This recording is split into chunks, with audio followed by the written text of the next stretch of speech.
Hola a todos, ¿cómo estáis? Mi nombre es Juan Jesús Vallejo, soy periodista, escritor y el director del programa Noche de Misterio en Caracol Radio. Desde hace varias décadas los psicólogos se preguntan ¿qué es la inteligencia humana? En principio, la inteligencia, la definición más aceptada por todos es que la inteligencia es la capacidad que tenemos para poder resolver problemas nuevos. En ese sentido, la inteligencia humana es la más brillante que hay en el reino animal. Sin embargo, muchas veces son realmente las emociones las que nos hacen decidir mucho más que la inteligencia. Esto explicaría por qué somos capaces de hacer ciertas cosas muy absurdas. El ser humano tiene capacidad para destruir la Tierra varias veces gracias a las armas nucleares y además también estamos destruyendo nuestra casa debido al cambio climático.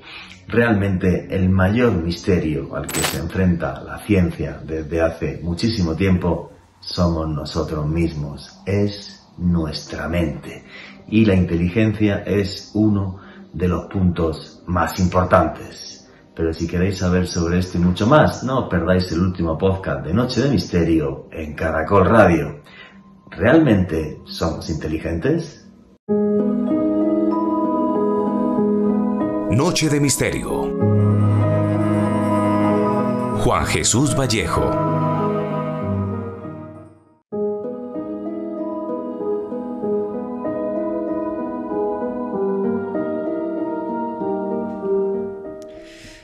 Hace un tiempo, un escritor español que se llama Arturo Pérez Reverte comentaba que el mundo, que la humanidad tiene ahora mismo algo mucho peor que la pandemia.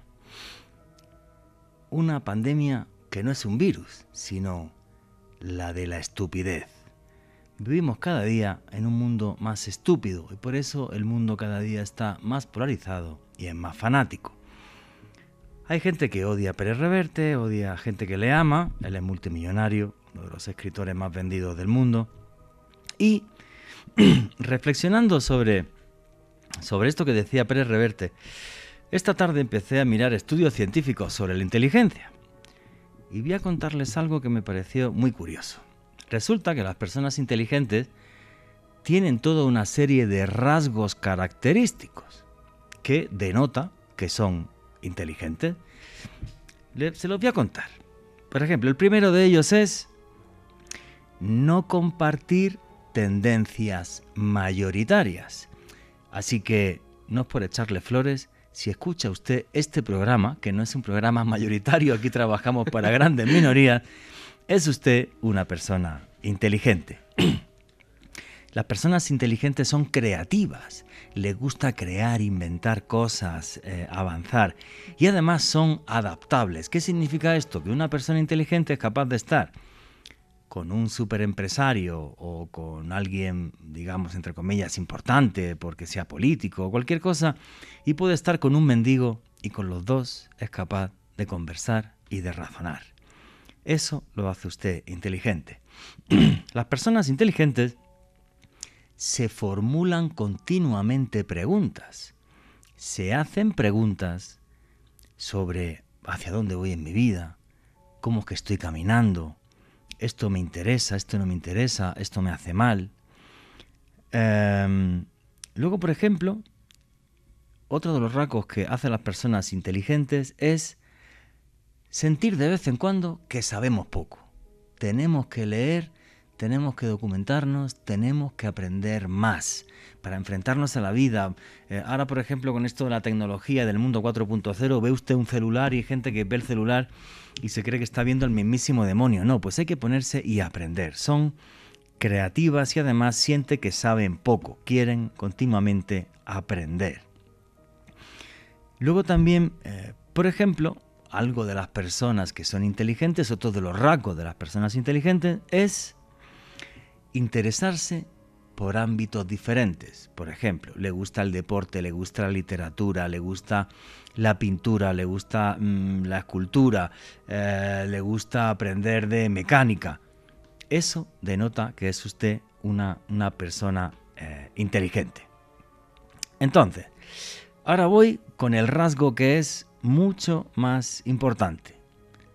Las personas inteligentes son de mente abierta. ¿Qué significa que son de mente abierta? Y esto sí es clave para que entendamos la sociedad en la que estamos viviendo hoy. Los fanáticos políticos o religiosos son personas poco inteligentes, no son capaces de adaptarse ni de cambiar de opinión y se obsesionan con algo que esclaviza su mente. Las personas racistas son poco inteligentes, son prepotentes y se creen en una superioridad que es absurda. Las personas que son intolerantes con los demás son poco inteligentes. Las personas que nunca cambian de opinión son poco inteligentes. Dese usted un paseo por las redes sociales y verá la cantidad de estúpidos que hay en el mundo, tal y como decía el señor Arturo Pérez Reverte. Las personas inteligentes y que son de mente abierta, y esto es claro, lo que es ser de mente abierta es, aunque estés convencido de una cosa, mira las evidencias contrarias a lo que tú crees. Y si te das cuenta que estás equivocado, cambias de opinión. Eso es un rasgo de inteligencia. Las personas inteligentes contrastan la información. No ven una cosa en televisión, la oyen en la radio, o lo leen en el periódico y ya lo toman como una verdad absoluta. Ven las diferentes opiniones que hay sobre un mismo hecho.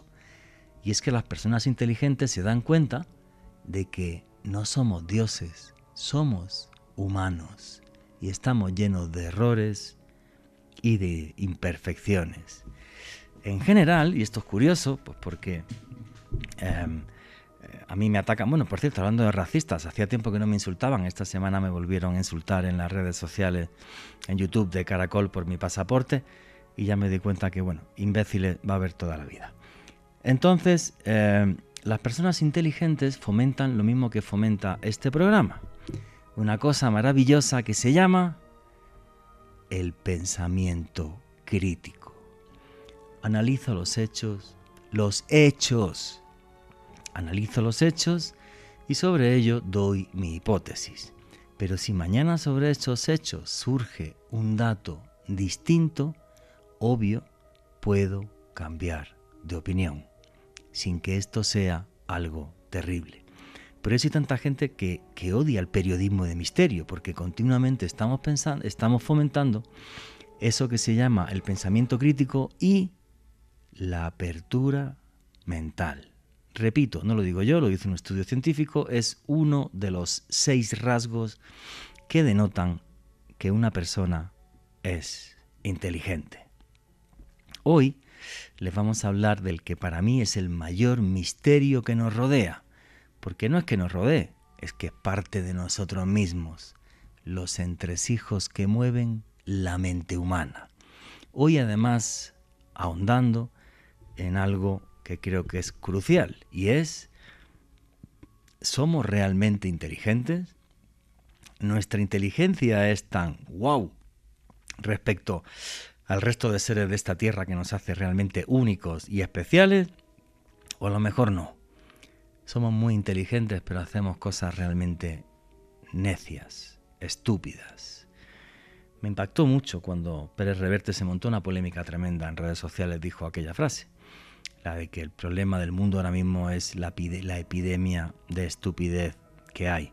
Lo peor es que estoy convencido de que este señor tiene razón, sobre todo después de leer esta tarde este estudio científico sobre la inteligencia. Cambiar de opinión es maravilloso. No sean fanáticos de nada. Simplemente lean, documentense y piensen que líderes religiosos o políticos, o otros líderes o deportivos o cualquier cosa, no son más que seres humanos como usted y como yo, y están llenos de defectos y de virtudes como absolutamente nos pasa a todos nosotros. Me encanta que nuestro público sea inteligente porque no sigue tendencias mayoritarias y simplemente quiero deciros que nunca en la vida dejen de aprender uno de los rasgos de las personas inteligentes es la curiosidad. Me encanta cuando escuchaba hablar, no sé si alguna vez lo han hecho ustedes, a un gran maestro que nos hablaba de filosofía confucionista y de filosofía taoísta, que se hizo muy famoso en Hollywood hace décadas y que tuvo una muerte bastante extraña, que era Bruce Lee. Cuando Bruce Lee se hizo muy viral hace unos años en un programa de televisión y luego se utilizó esto para publicidad, Bruce Lee nos decía algo así, no en literal, ¿vale? Para que no me critiquen, algo así como: open your mind, abre tu mente, sé agua, sé moldeable, puedes cambiar, puedes ser flexible. Eso nos hace inteligentes. Y no solo eso, haría una sociedad mucho más inteligente, una sociedad que avanzara y una sociedad mucho más justa. Buenas noches, noctámbulos. Mi nombre es Juan Jesús Vallejo. Lo que queráis seguirme en redes sociales, mi Twitter es @JuanGVallejo, Juan J.E. Vallejo. En Instagram y en Facebook, Juan Jesús Vallejo. Y esto es otro programa de Noche de Misterio. Y aquí lo que hacemos es periodismo de misterio. Nosotros os ponemos los hechos encima de la mesa y vosotros decidís qué hay detrás y qué no. Y aquí somos una gran familia, la familia del misterio. Y por eso ya tenemos un numeral en Twitter que es Misterio Caracol. Repito, tenemos un numeral en Twitter que es Misterio Caracol, para que nos pongáis vuestras preguntas y vuestros comentarios. Sabéis que hago viajes de autor. Del 20 al 30 de mayo de este año estaré haciendo un viaje a Turquía, donde viviremos 3 mundos. Uno, el de Estambul, la gloria del Imperio Otomano. Otro, la magia de la Ruta de la Seda en Capadocia. Y el gran misterio al que se enfrenta a día de hoy la arqueología y la historia. ¿Existió otra humanidad? Göbekli Tepe te puede demostrar que sí, unos templos que tienen más de 10.000 años de antigüedad. Y además también, lo que os guste, el misterio que tiene que ver con los templarios, las catedrales, lo gótico, la luz.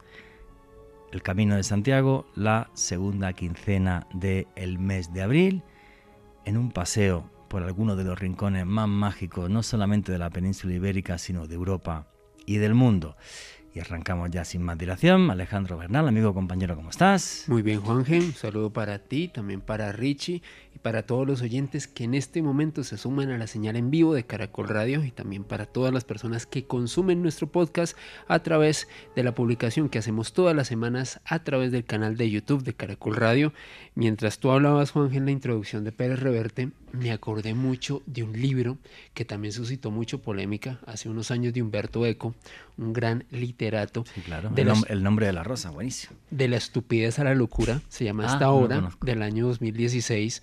Y recuerdo que en esa época, mientras él estaba haciendo la promoción de medios, se armó bastante polémica en redes sociales, porque también para Humberto Eco, básicamente las tendencias, los trending topics y todo eso, al menos desde su óptica, en muchos casos eran una manifestación de estupidez. De hecho, en su libro de la estupidez a la locura, plantea algo que él denomina como la necesidad de darnos a conocer, de mostrarnos, de exhibirnos, así sea por una gran virtud o por una gran estupidez. Y en la mayoría de las oportunidades lo hacemos por una gran estupidez. Y las redes sociales nos han hecho cada vez más estúpidos. Hoy se hizo viral un vídeo cortito de una influencer mexicana, donde tranquilamente cuenta que ha dejado a su novio porque es que en su cumpleaños le regaló el iPhone 14 y no el iPhone 14 Pro.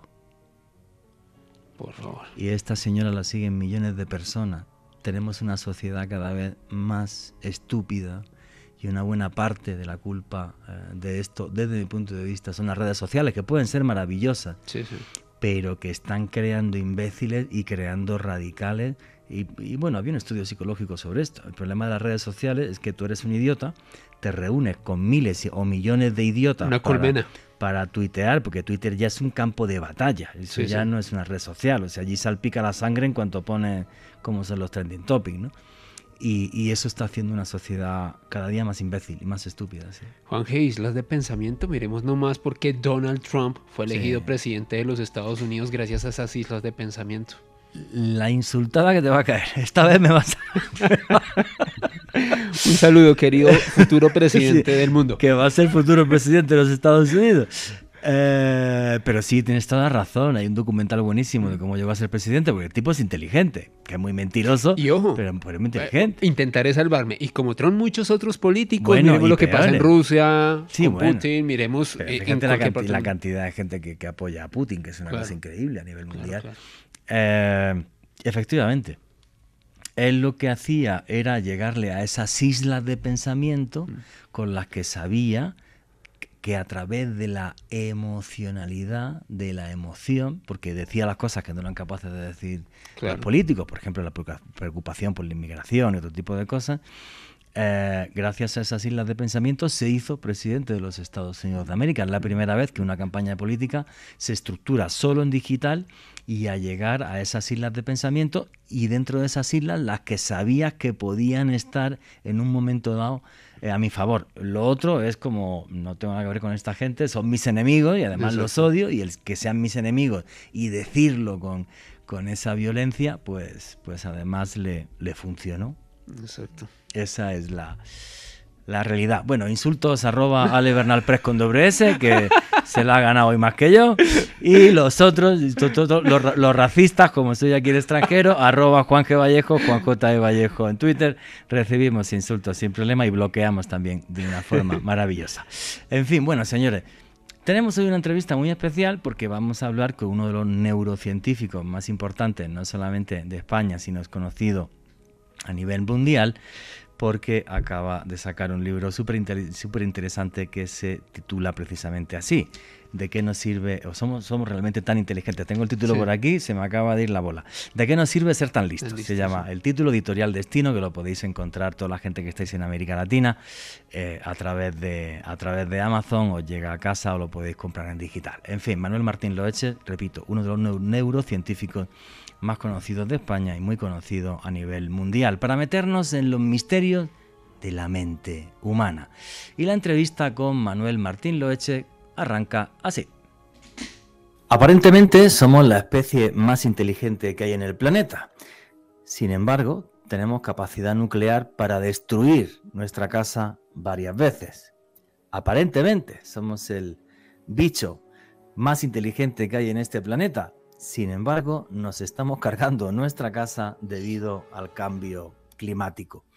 Creo que la mente humana está llena de luces y de sombras. Somos capaces de hacer auténticas maravillas. Hemos llevado al hombre a la luna, miramos las estrellas ya con cercanía.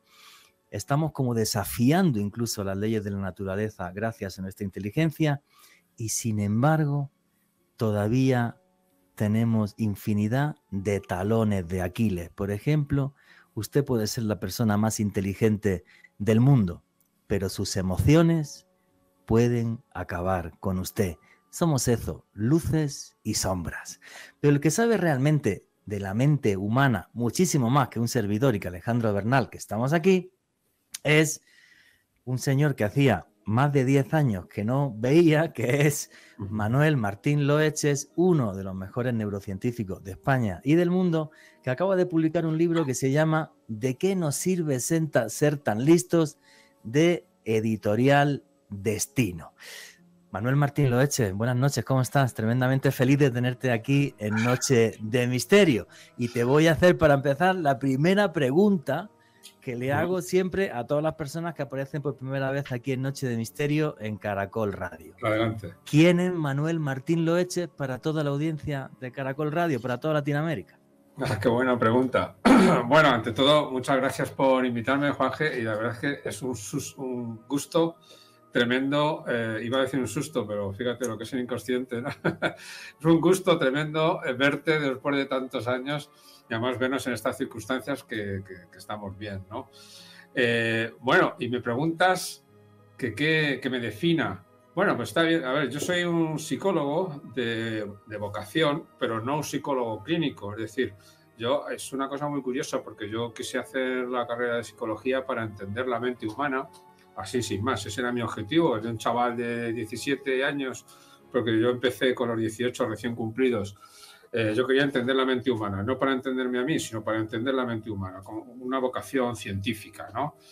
Y fíjate que luego en la carrera me encontré que la mayoría de mis compañeros lo que querían era ser psicólogos para montar una clínica y vivir de eso.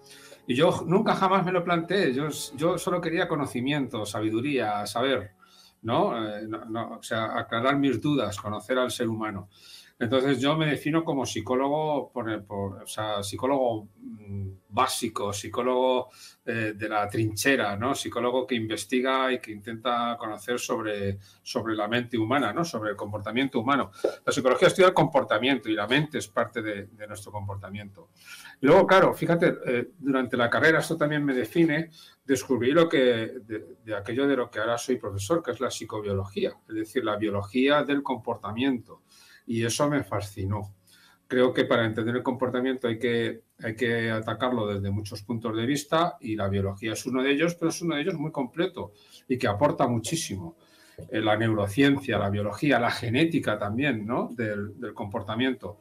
Entonces yo me defino como un psicobiólogo. En definitiva, es un psicólogo de base, de trinchera, que ha utilizado la biología para comprender la mente humana. Y ese básicamente soy yo. Y lo que tú has dicho creo que es crucial. La gran mayoría de la gente que estudia psicología lo que quiere dedicarse es a entender las patologías humanas, o sea, qué problemas tenemos en la mente, por qué tenemos depresión, por qué tenemos ansiedad. Correcto. Y poder curar eso. Mientras que tú te fuiste más a lo profundo sí. de la mente humana, es al por qué tengo depresión o por qué tengo ansiedad o por qué mis emociones hacen que no pueda controlar mi vida, ¿no? Que eso es una cosa que luego te quiero preguntar. Pero, sí, perfecto, de eso hablamos. Sí, la verdad es que a mí me sorprendió mucho. A ver, entiendo que tiene que haber psicólogos con ese objetivo, evidentemente, ¿no? Los trastornos mentales, la incomodidad, no hace falta tener un trastorno ni una enfermedad, ¿no? Para ir a un psicólogo. La incomodidad existencial, vamos a decirlo así, ¿no? O las dificultades en llevar una vida plena, pues son muy comunes y viene bien que haya un psicólogo junto con un psiquiatra, por ejemplo, u otros equipos, pues que te ayuden a llevar una vida satisfactoria, ¿no? En ese sentido está muy bien, pero lo que no me esperaba es que absolutamente todos mis compañeros iban con ese objetivo. Digo, pero bueno, no hay nadie aquí que quiera entender un poco los enigmas y los misterios de la humanidad, ¿no? Y del cerebro y eso. Pues nada, yo me vi solo. A ver, luego me he encontrado algún que otro loco en el camino, ¿no? Pero bueno, en mis tiempos, de luego, era muy raro. Y de mis compañeros, rarísimo. Yo era el único que yo recuerde. Pues yo no sé en España, pero aquí en América Latina y en Colombia, que está tan de moda hablar de salud mental, ¿no? Creo que es a nivel mundial y que hablemos de esto. Es a nivel mundial, absolutamente. Que hablemos de esto con naturalidad. Y yo, que entre comillas, pues aquí en Colombia, en América Latina, me convertí en un personaje público, yo he dicho muchas veces que yo voy al psiquiatra, voy al psicólogo, porque yo he tenido problemas muy grandes de ansiedad, por ejemplo. Y te voy a citar una frase de una persona que conoces seguro, porque yo mis problemas de ansiedad, por ejemplo, en España, me los trató el doctor Cabrera, que es psiquiatra, tú lo conoces bien, Pepe Cabrera, José Cabrera. Sí, bueno. Y entonces, a mí un día Pepe me dijo una frase en su consulta que me dejó en shock, ¿no? Sabes que él es un genio como comunicador, y me dijo, mira, Juanje, tu cerebro durante 4 millones de años ha estado preparado para lo siguiente.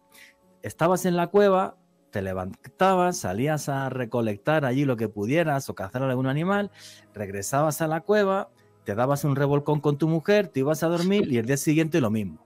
Y ahora tienes que pagar hipoteca, trabajo, tu hijo es un desastre, el vecino pone música, no te deja dormir, tal. Y dice, claro, el cerebro no es capaz, después de 4 millones de años le metes este estrés y es normal que tengas ansiedad. Yo me moría de la risa con la explicación que me dio Pepe Cabrera, tan sencilla, pero creo que en el fondo tenía razón. No sé qué opinas tú. Sí, totalmente. De hecho, muchos de los trastornos que tenemos ahora del comportamiento se derivan de que efectivamente nuestra mente está adaptada para un medio, unas circunstancias sociales y naturales que se originaron en la sabana hace millones de años. Y entonces eso explica, por ejemplo, que son cosas muy curiosas, ¿no? Pues que tengamos miedo a las serpientes, pero no le tengamos miedo a los coches. Cuando los que causan más muertes son los coches, ¿vale? Las serpientes raramente nos vamos a encontrar con una, pero fobia a las serpientes las tenemos. Y esto porque son adaptaciones que en su momento tenían sentido y ahora pues tienen poco, ¿no? Y eso todavía nuestro cerebro y nuestro organismo no se ha hecho a ello, no se ha adaptado.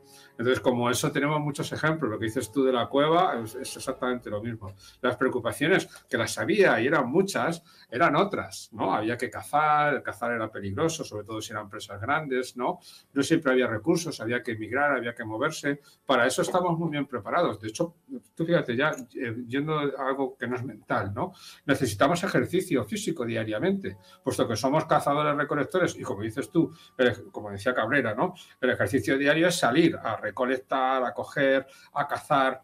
Lo de estarse sentado en una silla todo el día no es natural y acaba afectando al cuerpo y a la mente también, porque una cosa que nos estamos dando cuenta en psicología desde hace años es que no hay mente sin cuerpo y el cerebro está para el servicio del cuerpo. El cerebro que genera la mente es el esclavo, digámoslo así, del cuerpo. Entonces, no podemos separar una cosa de la otra. Si el cuerpo está bien, la mente está bien. Mente sana en cuerpo sano, como decían los antiguos.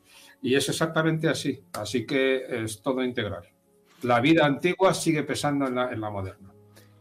Creo que eso que dices es clave. No podemos olvidar lo que somos. Y hemos sido una cosa durante 4 millones de años. Ahora en 3 días no podemos pretender ser otra muy distinta. Pero quiero meterme en tu libro, ¿vale? ¿De qué nos sirve ser tan listo? Repito, Editorial Destino, lo tenéis en toda América Latina en Amazon, ¿vale? De Estados Unidos os llega a cualquier país de aquí de América Latina. ¿Qué te empujó a escribir este libro, Manuel?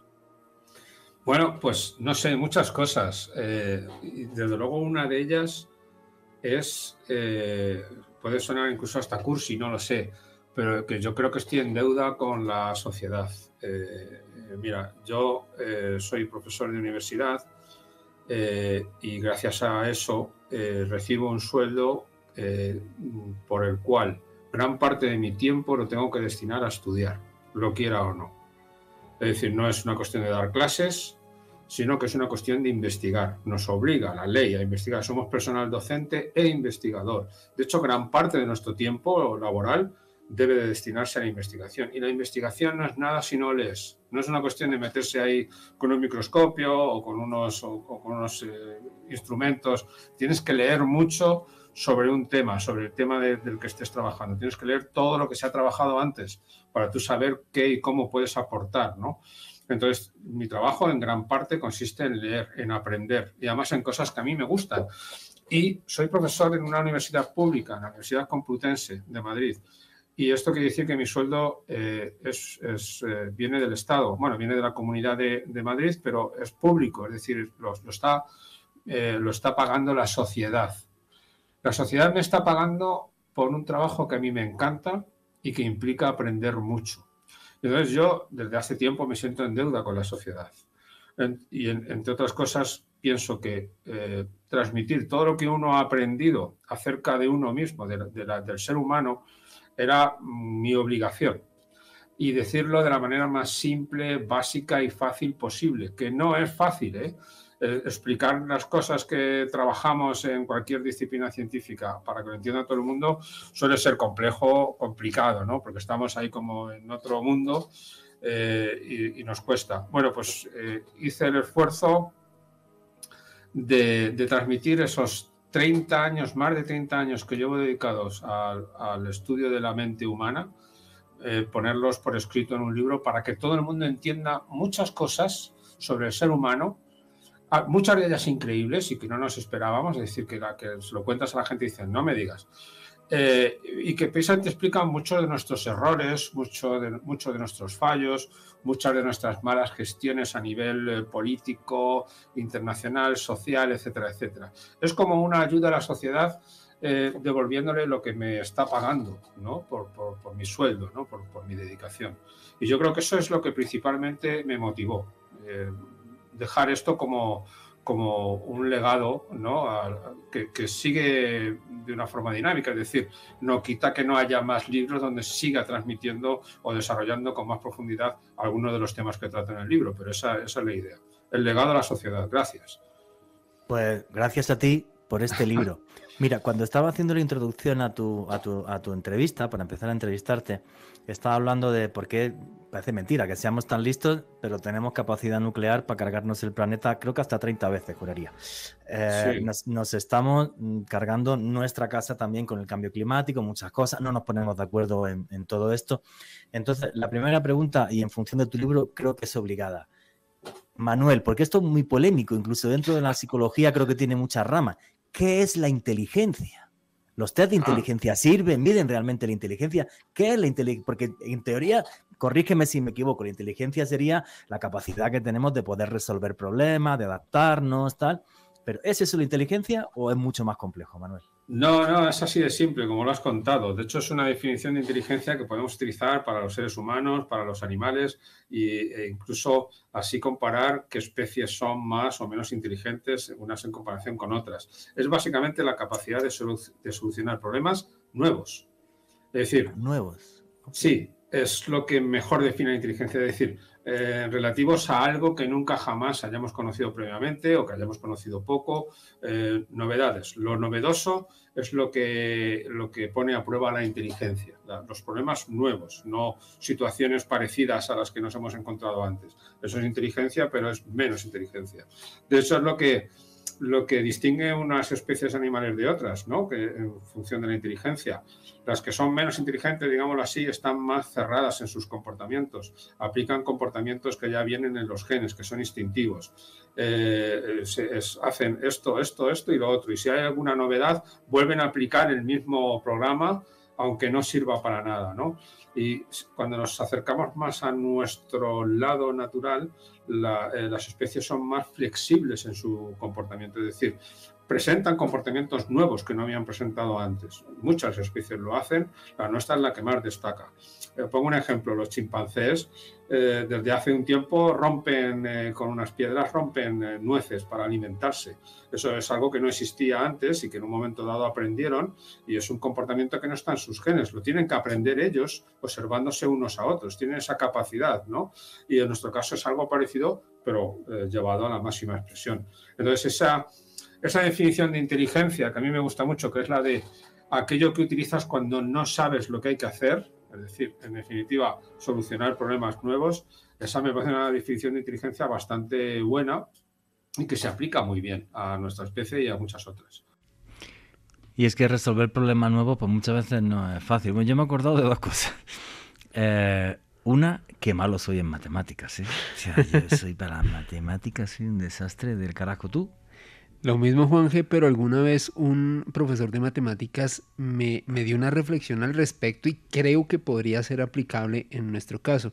Él dice, quizás te las enseñaron de una forma no adecuada, quizás imponiéndote unos conceptos a la fuerza. Y también hay que tener en cuenta algo, Juanje, muchas veces cuando uno aprende a matemáticas, uno a veces lo hace en un contexto académico de tener que aprobar, pasar la materia, pero no con un efecto realmente práctico. Quizás si nos las hubiesen enseñado de otra manera, te lo digo porque tengo varios amigos ingenieros, y yo les preguntaba que era una carrera que nunca estudiaría precisamente por eso, y varios de ellos me han dicho, yo era muy malo en matemáticas, pero me metí en la universidad, me las enseñaron de otra manera y ahora me gustan.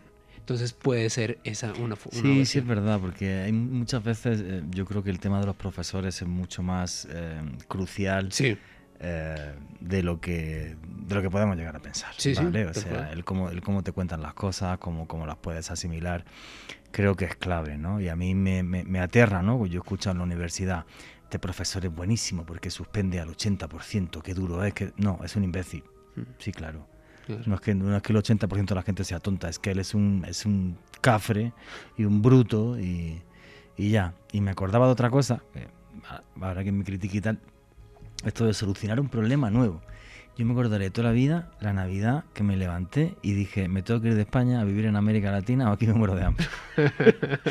Y me salió bien, me podía haber salido fatal, ¿vale? Haberme arruinado del todo, pero me acordaré de esa mañana absolutamente toda mi vida, tío, toda mi vida. Sí. Yo creo, Juanje, que como decía Manuel Martín Loeches, yo creo que es uno de los rasgos más genuinos o de las definiciones más prácticas a la hora de hablar de inteligencia, el cómo intentar adaptarse a una situación para hallarle una solución, para poder solucionar nuevas cosas. Aunque a veces toca, cuando te toca adaptarse a una situación así, no sé si es un punto de locura o echarle un par de pelotas, o no lo sé. Sí. Vale, pero sí, yo nunca me había enfrentado, por ejemplo, a una situación así, me podía haber salido mal. Ahora no sería capaz de volver a hacerlo, ¿eh?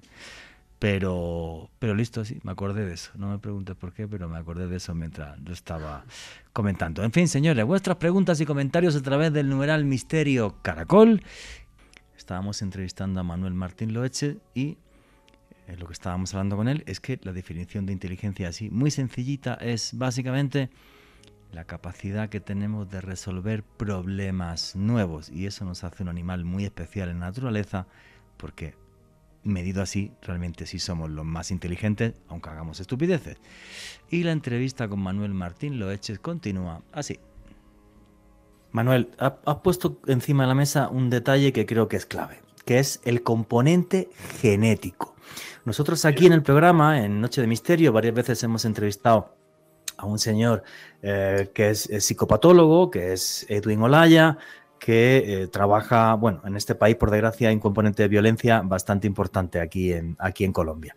Y Edwin nos comentaba que el componente genético, incluso en la violencia, es más importante de lo que podíamos llegar a pensar. ¿Hasta qué punto la genética define lo que luego vamos a hacer? Si vamos a ser violentos, si vamos a ser bondadosos, si vamos a ser más inteligentes, más tontos. ¿Hasta qué punto, Manuel? Sí, bueno, es fácil encontrar debates y discusiones acerca de qué pesa más, ¿no? La pregunta que me has hecho, ¿qué pesa más en nuestro comportamiento? ¿La genética o el ambiente? Primero hay que entender que uno y otro se necesitan, fundamentalmente. Es decir, tú puedes nacer con una inteligencia más o menos superior, pero si no recibes en tu ambiente la alimentación, los estímulos, la educación adecuados, no tendrás una gran inteligencia, más bien puedes tenerla mediocre o incluso inferior a la media, ¿vale? Entonces, se necesita mutuamente, o tú puedes dar una educación exquisita, una alimentación equilibrada, todo muy cuidado, y si tus genes no te permiten llegar muy lejos, tampoco vas a llegar muy lejos. Yo aquí siempre pongo el ejemplo de los chimpancés que se han criado, que se hicieron algunos experimentos en su momento en casas de seres humanos. El chimpancé, por mucho que le enseñes y que le apliques la educación humana, seguirá siendo un chimpancé. Son sus genes los que están mandando ahí, ¿no? Es un ejemplo extremo, ¿no? Entonces, uno y otro se necesitan mutuamente. Entonces, ¿cuál es el peso? ¿Qué pesa más? Esa es la otra parte de la pregunta. ¿Qué pesa más? ¿Lo genético o lo ambiental? Depende del qué. Depende del qué. Mira, en inteligencia, por ejemplo, parece que pesa bastante más lo genético. Como en un 80%, aunque hay que entender que, como digo, este 80% no sería nada si no fuera porque en el ambiente tenemos los estímulos y la alimentación y la salud que nos permiten desarrollar la inteligencia. Pero, por ejemplo, en personalidad, que también tiene un componente hereditario, este componente es mucho menos. Puede ser un 40, 30%, no sé muy bien las cifras. Entonces, eso que dices de la agresividad no tiene que ver con la inteligencia, sí puede tener que ver con la personalidad, por ejemplo, ¿no? Digo, con algún rasgo, ¿no? que nos haga distintivos. Por un lado, todos los seres humanos somos susceptibles de ser agresivos, igual que todos somos susceptibles de ser inteligentes, ¿vale? Pero el peso del ambiente, en el caso de la agresividad, puede que sea mayor que el genético. Piensa que por naturaleza esto es algo que no siempre ha habido esta visión en ciencia, ¿no?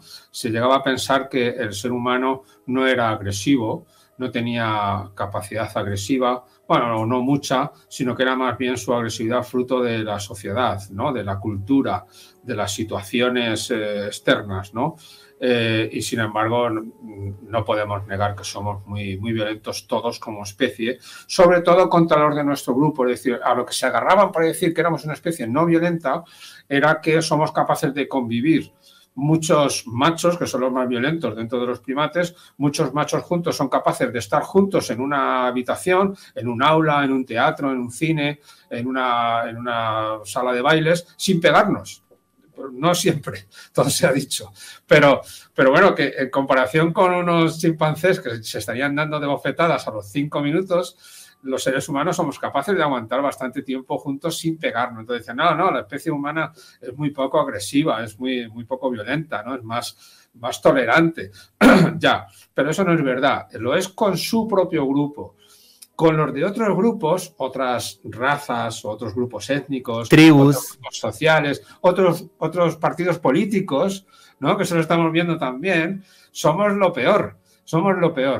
Entonces, somos tan agresivos como cualquier chimpancé o gorila o, en fin, lo que te quieras echar a la cara.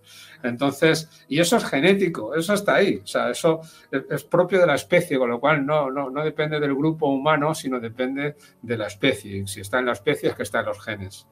Eso es así. Y por desgracia la naturaleza humana es así. Alejandro Bernal quería hacer una pregunta. Jorge, mientras hablábamos con Manuel sobre ese componente violento, también me recordaba lo violentos que solemos ser con personas que van a otro equipo de fútbol o que les gusta otro tipo de deporte. Somos bastante intolerantes en ese sentido, bueno, Jorge. Y lo que decía ahora Manuel con el tema de la política, que la polarización ya es mundial, es un osodio, aunque yo creo que aquí hay un factor que luego sí que le preguntamos también a Manuel, voy a dejar que pregunte a Alejandro, que es el tema de las redes sociales, pero eso le preguntamos luego. Alejandro Bernal. Bueno, estábamos hablando sobre inteligencia, Juanje, y hace más de 40 años surgió un psicólogo de Harvard, Howard Gardner, un hombre quien postuló en ese momento una teoría que en las últimas décadas se hizo muy conocida, la teoría de las inteligencias múltiples, y lo que decía Gardner era que la inteligencia no era una sola, sino que había que analizarla desde diversas esferas, la inteligencia emocional, la inteligencia creativa, la inteligencia lingüística. Manuel, ¿todavía esta teoría tiene un sustento científico o ya debemos reevaluarlo y simplificar este concepto? No, más que simplificar o reevaluar es descartar. De hecho, dedico un capítulo entero a este tema, junto con el de la inteligencia emocional, que también es otro tipo de inteligencia, ¿no? En teoría. Y hay que decir que efectivamente lleva razón, la teoría de las inteligencias múltiples estuvo y aún está muy de moda, y mucha gente cree que tiene un fundamento científico. Y bueno, de hecho viene por parte de personas con formación científica, ¿no? De alguna manera, pero que no lo han hecho bien o no lo han hecho del todo bien su trabajo como científicos. Me refiero a que en los últimos años se está denostando mucho esta teoría porque se están dando cuenta que no tiene base empírica. No hay pruebas que respalden la propuesta de la teoría de las inteligencias múltiples. Y es muy sencillo. Mira, hay al menos dos fallos, por simplificar la cosa, al menos dos fallos. Primero, cuando se habla de inteligencias múltiples se está suponiendo que son varias inteligencias independientes, ¿vale? Porque el modelo clásico de inteligencia, el modelo CHC, que es el que impera, tiene la mayoría, ¿no?, dentro del mundo académico, piensa que hay una sola inteligencia con varias habilidades o actitudes en las que podemos diferir, pero que la inteligencia es una, ¿no? Bueno, el modelo de Gardner lo que dice es que son inteligencias independientes. ¿Qué quiere decir? Que tú puedes ser muy bueno en la inteligencia musical, pero muy malo en la lingüística. Y la realidad demuestra que no es así. Normalmente el que es muy bueno en una también lo es muy bueno en otra. Porque la inteligencia en general es una circunstancia que se descubrió hace mucho tiempo, según la cual cuando uno es muy bueno en algo también suele serlo en otras facetas. En matemáticas, en lenguaje, en memoria, porque hay algo ahí, ¿no?, que llamamos inteligencia y que subyace a todas estas capacidades. Entonces, en ese sentido, las inteligencias múltiples no están de acuerdo con la realidad. La realidad dice que hay relaciones entre las distintas habilidades o actitudes más que inteligencias. Y luego otra crítica que se le está haciendo al modelo, que además y esta crítica es muy lógica, es ¿por qué esas 8 y no 16 o 5 inteligencias? ¿De dónde se sacó eso? Puesto que no hay ningún dato empírico que avale que tengan que ser esas 8. Para llegar a eso, lo que solemos hacer en psicología o en ciencia es coger multitud de pruebas, multitud de test de todo tipo, de evaluaciones, meterlo en la estadística, hacerle lo que se llama un análisis factorial, ¿vale? Para que de esas, yo qué sé, 200 variables que hemos estudiado, me delimite el cálculo en cuántas pocas lo puedo resumir todo, en 4, 5, 6, 8 variables. Y ese trabajo falta, no se hizo en su momento, sino que se hizo la propuesta en base a algo que es más bien la intuición de este autor, más que la evidencia científica. Entonces, yo digo últimamente, y bueno, yo sé que hay mucha gente a la que le sienta mal cuando digo esto, pero no es algo que diga yo, es que lo dice la comunidad científica. Y la gente se agarra a que el modelo de las inteligencias múltiples le funciona muy bien o les va muy bien. Bueno, pues si te funciona algo, úsalo, pero que sepas que no hay evidencia científica que lo avale, simplemente. Así ¿listo? Que pues, es lo que digo, no lo lamento por si alguien... No te preocupes. Pero es así, ¿no? No, cuando estabas hablando de las diferentes inteligencias y la pregunta que te hizo Alejandro, me estaba acordando, no sé, una persona que es un genio, para muchos el tipo más inteligente al menos del siglo XX, que fue Albert Einstein. Y Albert Einstein, que me parecía un genio, no sé, el tipo lo que era un genio supuestamente era en física y en matemáticas, pero en cambio las frases de Albert Einstein a nivel verbal y los consejos que daba como si fuera, psicólogo o algo así, es una cosa alucinante. O sea, las frases de Einstein yo creo que van a ser eternas. Y era un tipo que en principio lo que tenía era una brillantez matemática que se salía de lo común, ¿no? Entonces, bueno, pues eso está ahí. Sí, bueno, pero eso quizás porque no hubiera cultivado el lenguaje o no hubiera leído por sus motivaciones o sus intereses particulares, no se hubiera interesado en otras áreas, en otras facetas. No quita que no haya sido capaz, si se lo hubiera propuesto o lo hubiera necesitado, pero simplemente que no lo hizo. De todas formas, a ver, también hay que tener en cuenta que, y eso que cuentas me parece muy bien, en el sentido de que hay muchos casos particulares, muchas excepciones, y que no siempre nos vamos a encontrar con que el que es muy listo en física, por ejemplo, tiene que serlo necesariamente en expresión verbal.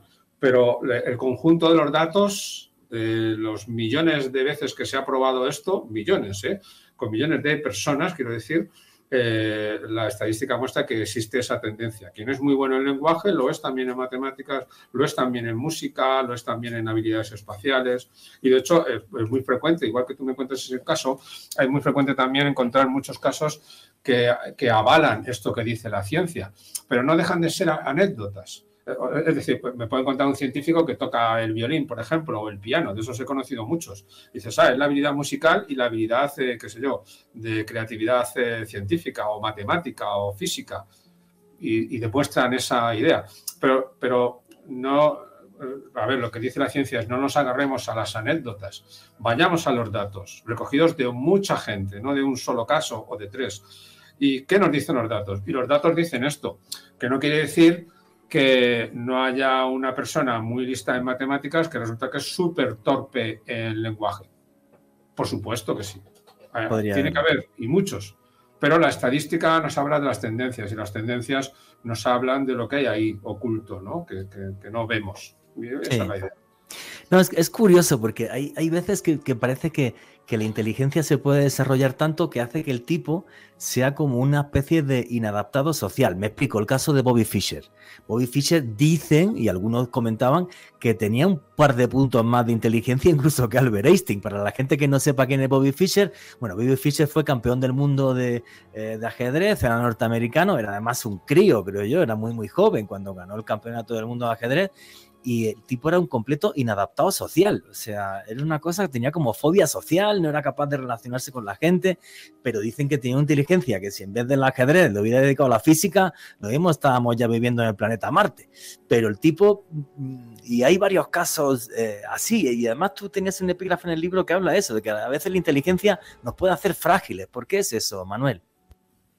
Sí, bueno, es que... una cosa es la inteligencia, la capacidad para solucionar problemas, y en el caso de Bobby Fischer, que no lo conozco muy bien, pero algo sí, además lo que me cuentas me encaja, pues otra cosa es la personalidad, ¿no? O las emociones, de ahí un poco lo que mencionábamos antes, ¿no? Con Alex, ¿no? Que existe lo que llaman la inteligencia emocional, sobre la cual también se hacen críticas, sobre si esto realmente es inteligencia o si no serán formas de tu personalidad, alguna dimensión de tu personalidad, tu forma de enfrentarte al mundo, no de solucionar problemas, ¿no? Entonces, bueno, en principio yo no lo veo tan raro, es decir, hay que tener en cuenta que igual contra las intuiciones, y un poco al hilo de lo que me mencionas, ¿no? De que la inteligencia y las emociones tienen una vinculación en el sentido de que quien es muy inteligente puede tener muy mal control de sus emociones o puede incluso, que esto es un mito que también desmonto en el libro, ¿no? Puede ser una persona muy depresiva, lo que es el mito del genio torturado, ¿no? En el sentido de que las personas más inteligentes son las que más tienden a la depresión, son las más serias, no disfrutan de la vida. Y eso hay que reconocer que la evidencia lo que dice es que es totalmente falso. Afortunadamente, es decir, que podemos ser listos y ser felices, no hay ningún problema. Así que tranquilos, que en ese sentido estamos salvados. Y es verdad que mucha gente piensa que es así, pero como siempre, una cosa es lo que pensamos de manera intuitiva o por lo que, en fin, el mito que se corre o se transmite de boca a boca. Cuando vas a la realidad, a los datos, recoges miles de casos de personas, haces un test de inteligencia y miras su estado anímico, su estado de ánimo, sus emociones y tal, y te das cuenta que una cosa es una cosa y otra cosa es otra. Es decir, no se relacionan directamente. Hay alguna relación, pero, como digo yo, externamente. Es decir, cuidado, fíjate, tú puedes ser muy inteligente y ser muy feliz.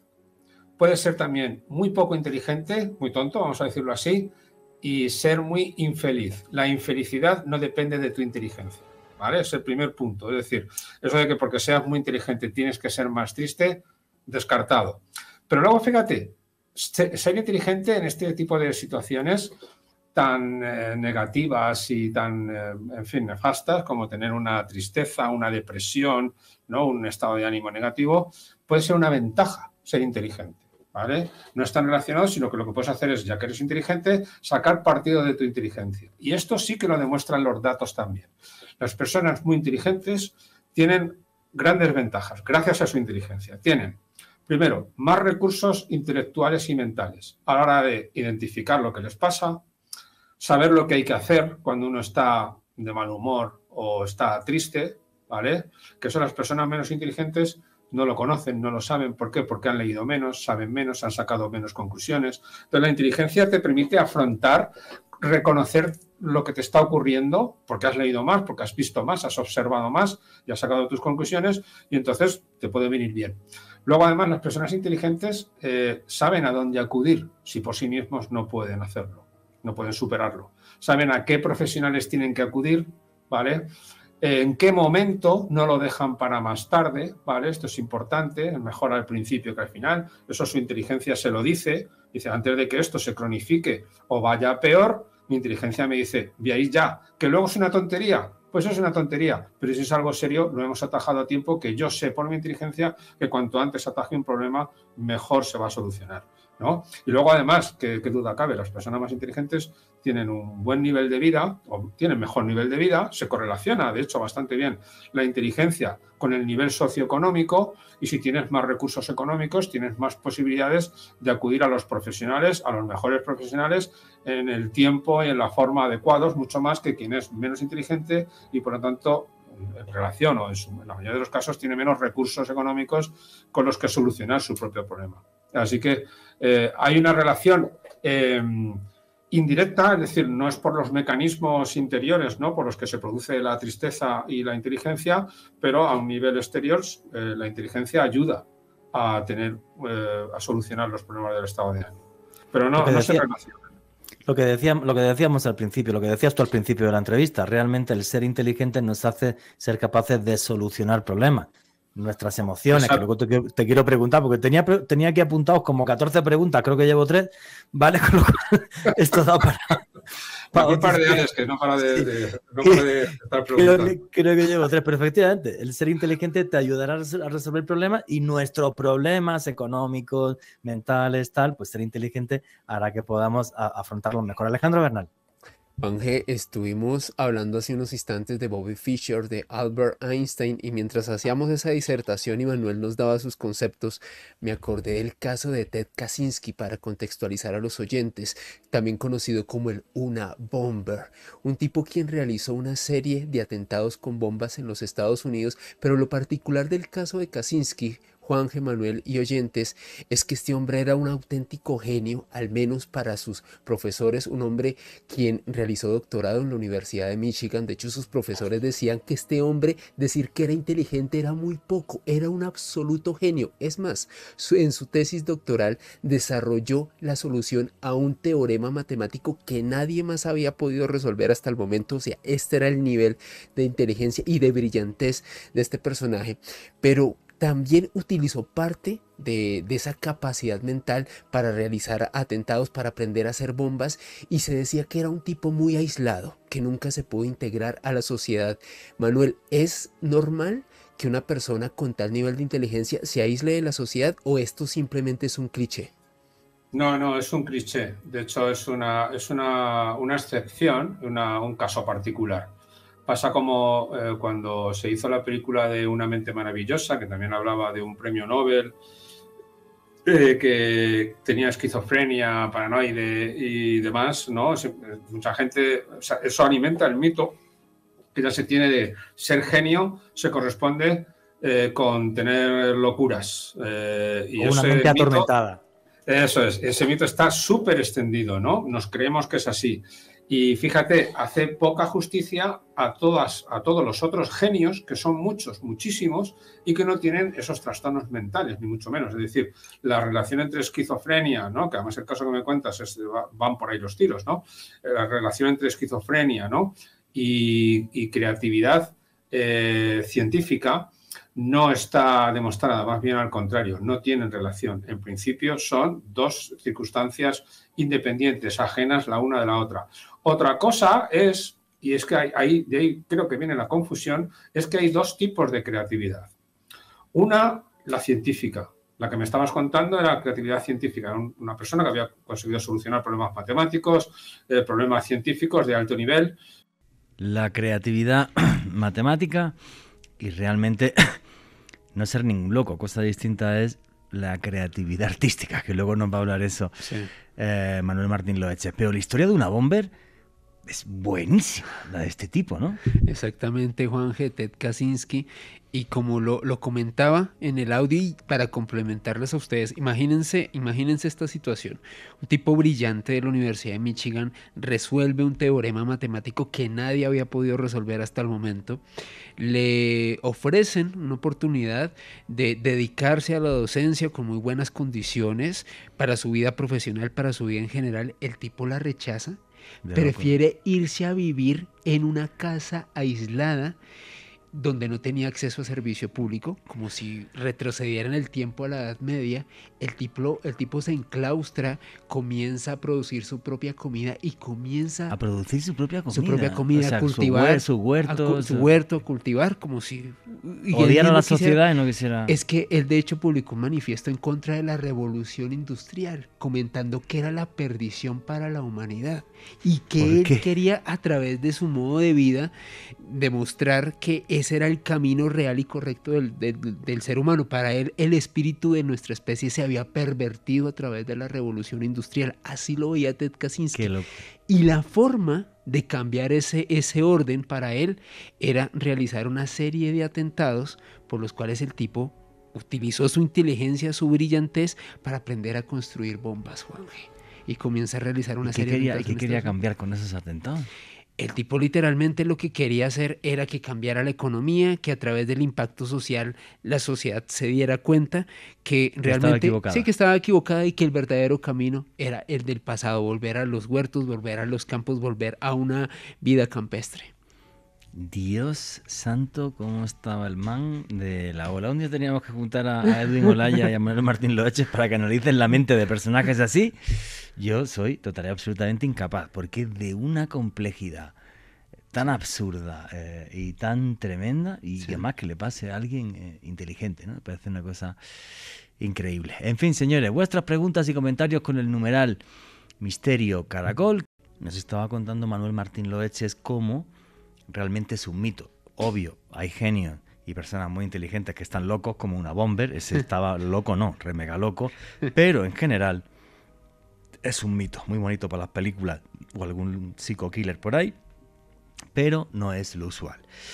Y la entrevista con Manuel Martín Loeche continúa así. ¿vale?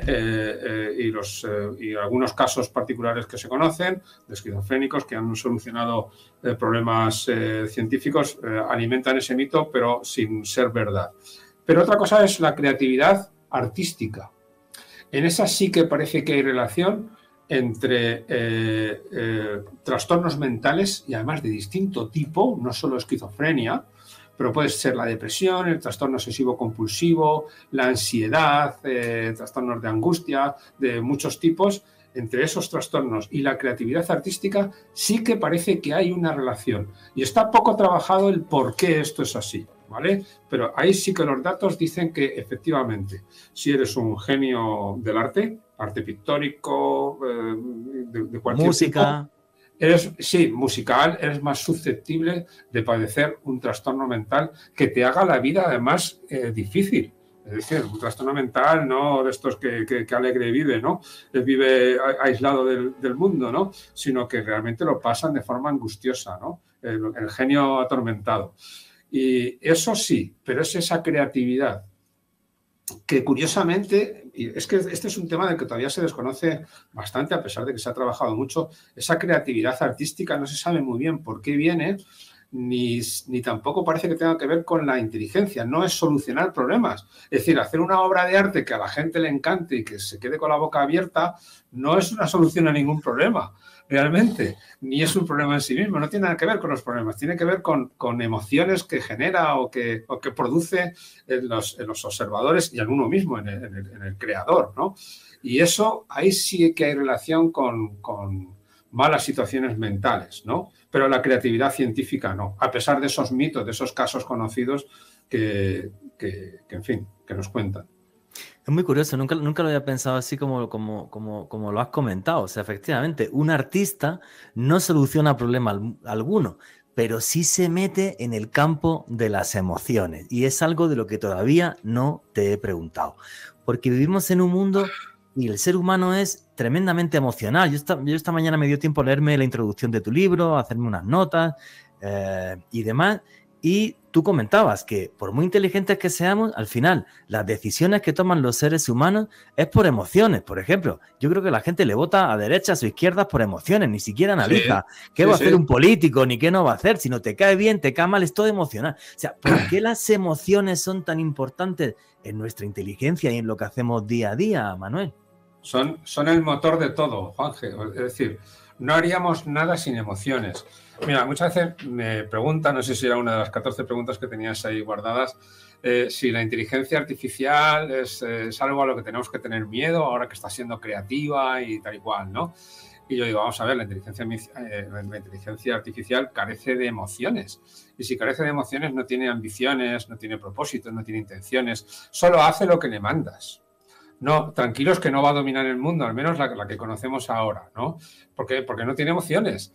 Entonces, lo que realmente mueve al ser humano son las emociones. Es decir, no haríamos nada si no tuviéramos emociones. Cuando en tiempos, en los años 50, el doctor Freeman operaba, no sé, seguro que conocéis el caso del lobotomista. Y si no, os lo recomiendo que lo miréis porque hay un documental en YouTube que lo explica y que es buenísimo. Es un psiquiatra que operaba a las personas rompiéndoles parte de la corteza a través de las órbitas de los ojos, con un estilete, ¿no? Con un picahielos. Y les quitaba las emociones. Muchas de esas personas estaban sentadas en una silla todo el día, no tenían nada que hacer, no tenían ningún impulso intrínseco para vivir ni para hacer nada. Entonces, en nuestro caso es igual. Aquí quien manda son las emociones.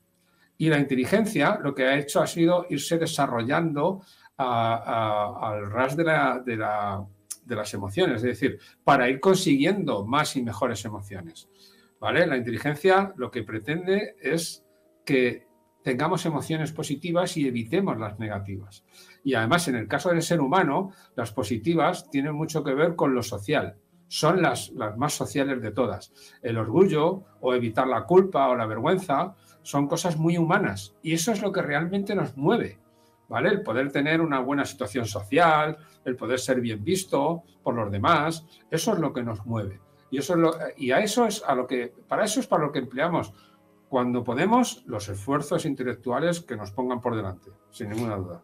Pero ¿por qué somos tan complejos emocionalmente, Manuel? Yo creo que si nos comparas con otros animales y tal, los animales no tienen la complejidad de emociones que tenemos nosotros, desde enamorarnos como idiotas, odiar que quieren matar a todo el mundo. Pero eso es por el cerebro social. A ver, lo social, la sociedad es compleja. Ten en cuenta que estamos hablando de emociones sociales. Por ejemplo, el orgullo. Además, es una emoción de las que trabajamos aquí en nuestro laboratorio. Que uno se sienta orgulloso no es un proceso de todo o nada, sino que tiene que evaluar cosas que muchas veces son subjetivas o ambiguas o no sabemos o no conocemos. Es decir, cómo lo he hecho yo, cómo lo hago en relación a otras personas, lo tengo que cuantificar, tengo que conocer lo que hacen otras personas, tengo que cuantificar lo que hago yo, hacer una comparación, llegar a una conclusión. Esto es difícil respecto a mi grupo, respecto a todos los grupos. Son emociones, efectivamente, tú lo dices, complejas, en el sentido de que llegar a una conclusión acerca de cómo y cuánto tengo que sentir de cierta emoción, de culpa, de vergüenza, de orgullo, no es un proceso de blanco y negro, no es una cosa de todo o nada. Mientras que, por ejemplo, otras más sencillas, más propias de los animales, el miedo, por ejemplo, eso está claro. Tú ves un león y aquí no hay blanco y negro, o sea, perdón, no hay grises. O sales corriendo porque tienes miedo o lo siento. Y se ha acabado. Y lo mismo, pues, otras emociones parecidas, ¿no? Tan básicas. Entonces, efectivamente, somos complejos. Nuestras emociones son complejas y están llenas de dudas de si realmente me tengo que sentir orgulloso, realmente me tengo que pasar vergüenza o no, ¿no? O sea, nunca estás seguro al 100%, aunque tiendas a una cosa o a la otra. Y eso es sencillamente porque... y es la causa de que nuestro cerebro se haya hecho tan grande. Tenemos un cerebro, sobre todo la corteza cerebral, que es 3 veces más extensa que la de un chimpancé. Todo esto es el empuje, la competencia social, que le llaman. Es decir, hubo un momento, es lo que dicen algunos teóricos, y yo me uno a esta teoría, en el que nuestros recursos ya estaban garantizados, nuestros recursos alimenticios, de defensa frente a los predadores, climáticos, ¿no? En fin, podíamos vivir ya suficientemente bien. Entonces, a partir de ahí hubo un momento en que el que sobrevivía más y mejor y el que dejaba más y mejor descendencia era aquel que tenía una mejor posición social. Y de hecho es cierto, esto también lo muestra la estadística, las evidencias empíricas, que deja más descendencia quien mejor posición social tiene. Clásicamente la historia ha sido así, aunque últimamente hay alguna vuelta sobre esto, ¿no? Pero siempre que tiene más prestigio social, deja más hijos y además deja a los hijos más sanos, con las mejores parejas. Esto somos así de primarios, pero es así. Entonces, esa fue la presión selectiva durante millones de años. Una vez que ya teníamos un cerebro ya grande, suficientemente potente para sobrevivir con cierta holgura, vamos a decirlo así, con problemas que lo seguimos teniendo, pero ya no tan acuciantes, el cerebro aún así se siguió haciendo cada vez más grande, siguió creciendo. ¿Por qué? Porque el que tenía el cerebro más grande dejaba más descendencia. ¿Y por qué dejaba más descendencia? No porque se protegiera mejor o hiciera mejores herramientas, sino porque en la competencia social era el más capaz de mentir, manipular las mentes de los demás, impedir que a uno le manipularan, conseguir el mejor estatus social, las mejores coaliciones, descubrir las intenciones de los demás, los propósitos, conocer sus emociones, saber cómo van a reaccionar los demás cuando yo haga algo, saber lo que le hizo esta persona a esta otra y entonces cómo puede hacerme a mí un daño o no y cómo evitarlo. El que tenía el cerebro más grande era capaz de computar, ¿no? Toda esa información de manera más eficiente, más eficaz, y a la larga esa gente ha ido dejando más descendencia con cerebros más grandes. Y esa ha sido la competencia, eso es lo que ha hecho que nuestro cerebro sea como es, con sus emociones sociales complejas, hipercomplejas. Por eso nuestras emociones, como dices tú muy bien, son tan complicadas, pero forma parte del precio que tenemos que pagar por ser como somos, ¿no? Y ya. Oye, una cosa que está súper de moda y que me gustaría que definiera, y es esto de la inteligencia emocional. A mí siempre que alguien me habla de la inteligencia emocional, pienso en un vendedor, en la película esta, ¿cómo se llama? El lobo de Wall Street, ¿no?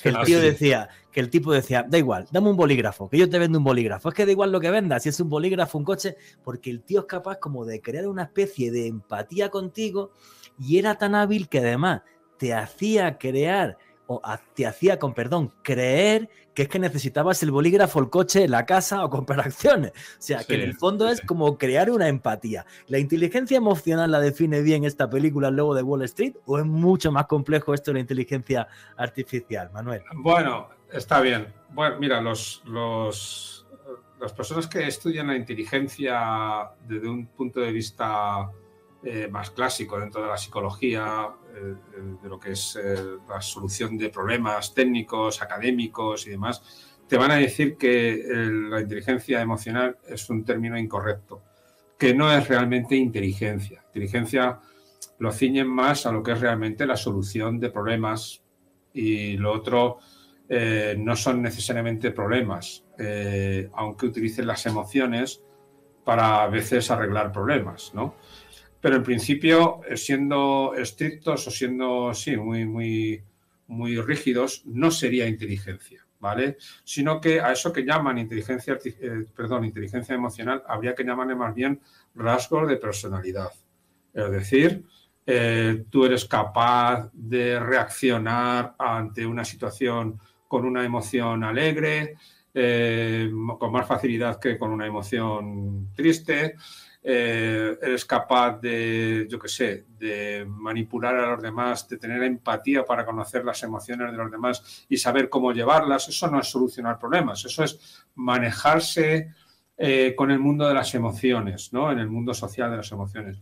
Yo pienso que algo de relación tienen, pero quizás lleven razón los académicos más estrictos en que a eso no deberíamos llamarlo de inteligencia emocional, sino simplemente, pues eso, rasgos de personalidad, que tiene su importancia también y en los cuales la gente es muy distinta, muy diferente unos de otros. Entonces eso es muy importante a tener en cuenta.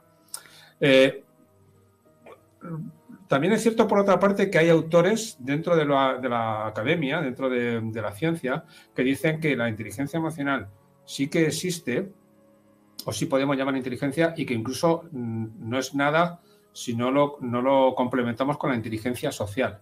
Es decir, que lo social, la cognición social, el saber lo que piensan los otros y cómo manipularlos, lo que decíamos antes, a eso sí podemos llamarlo inteligencia, y podemos llamarlo inteligencia socioemocional o social y emocional. Las dos cosas a la vez, porque sí que es verdad que en el cerebro lo social y lo emocional se solapan en gran medida, al menos en un 80-90% son las mismas estructuras, las que me permiten entenderme en sociedad, entender la sociedad y solucionar los problemas sociales, y la que me permite tener emociones y gestionarlas y manejarlas y comprenderlas.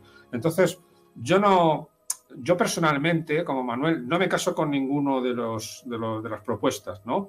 Es cierto que la mayoría de los científicos piensan que la inteligencia emocional no es inteligencia, tendríamos que llamarlo de otra forma, competencia emocional o factores emocionales, ¿vale? Pero es verdad que hay algunos autores que hablan de que sí, que la inteligencia emocional es un tipo de inteligencia, porque es verdad que hay problemas derivados de las emociones, ¿vale? Y del control de las emociones y del exceso de las emociones o el defecto de las emociones, ¿vale? Y también estoy de acuerdo, y en esto sí que estoy de acuerdo, en que esa competencia emocional deberíamos de llamarla también competencia social. Lo social y lo emocional en el ser humano están intrínsecamente unidos, 100%, casi 100%. Yo, por meter un poco de polémica, mientras estabas contando esto, Dios me perdone por lo que voy a decir, estaba pensando en ciertos políticos que desde mi punto de vista son gente que no son nada inteligente, pero en cambio, cómo manejan las emociones y cómo son capaces de manejar las masas, los tíos son unos genios para eso. Luego, como gestores, son un desastre y los países se van al carajo, ¿vale? Sí. Pero son geniales, macho. Alejandro Bernal quería hacer una pregunta.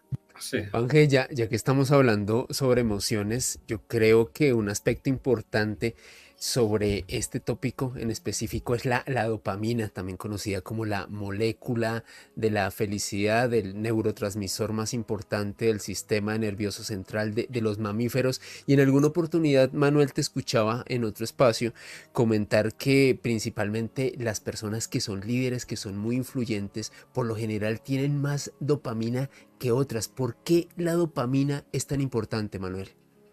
Sí, muy bien.